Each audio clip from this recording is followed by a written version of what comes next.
pachwa ok wanyal golo kanyo nikech gigi ok wakete pachwa, gigi waneno.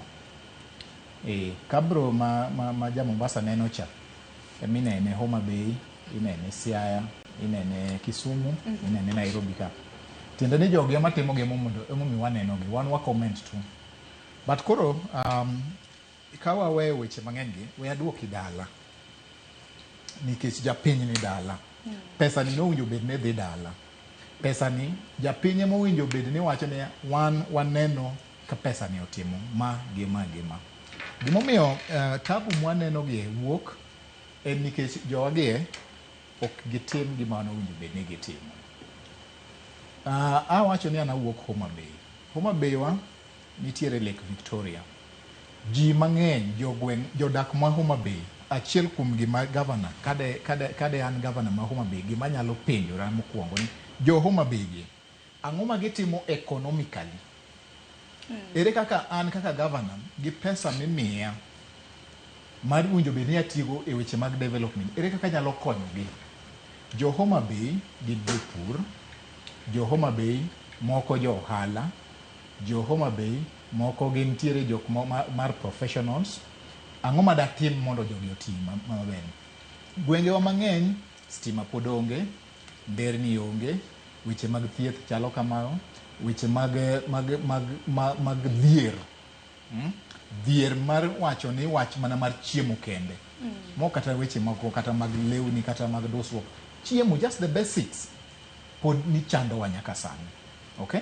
Lit kabisa ni nyalo neno Lake Victoria kacha, to dayo moro maybe a kilometer away, ok nyal access pi. Okay? Odak nikech, odak molil, pi onge, ok nyal konyore maber, to neno pi. Oneno pi. Okay? To devolution is here. Okay? Aneno ki temo wacho gik ma engineer Alema timo Suba North, mano gweng'wa. Okay? Mano achiel kuom gik ma simple kabisa ma governor nyalo timo to empower ji modak kata tiena mondo gitim kata irrigation kuom jok mapuro to produce horticulture, vegetable, gik machalo kamano mondo for their food and sustainability, nikech surplus ginyalo uso just to sustain themselves. Gik machalo kaka electricity kodonjo to kata vijende makoro pong' e boda mamoko donjo e kuo ang'o nyalo timo businesses matindo machalo kata kinyozi. Ineno, gik moko matindo ma ji nyalo timo just to sustain themselves. Okay? Kwa donje kata weche mag thieth. Kata gik machalo kamano. Okunjo bed a very huge headache. The thing is, jowagi kang'iyo gi mos, they are not interested in solving these problems. Okaneka, nikech, Zaka, and I appreciate gima Zaka wacho. Look at the auditor's report. Governors get koluongi to appear before parliamentarians. Kakoro they are being questioned kaka gitiyo gi pesa. It's pathetic. Niwinjo kanyo siling milion 5 otigo do hakene moro be naneno moka Christmas tree. Yes, million. Ano mena tara gigana. Yeah. So the thing is pesa kwa temo ng'iyo critically pesa mosedhi kaontis, not much of it has been used well.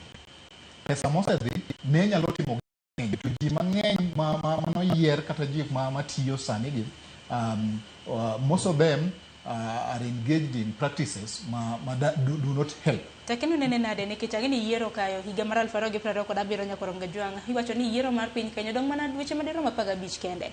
Dibed ni ng'ato koyiere kom to wacho ni makore sana mar chiemo nikech akera mna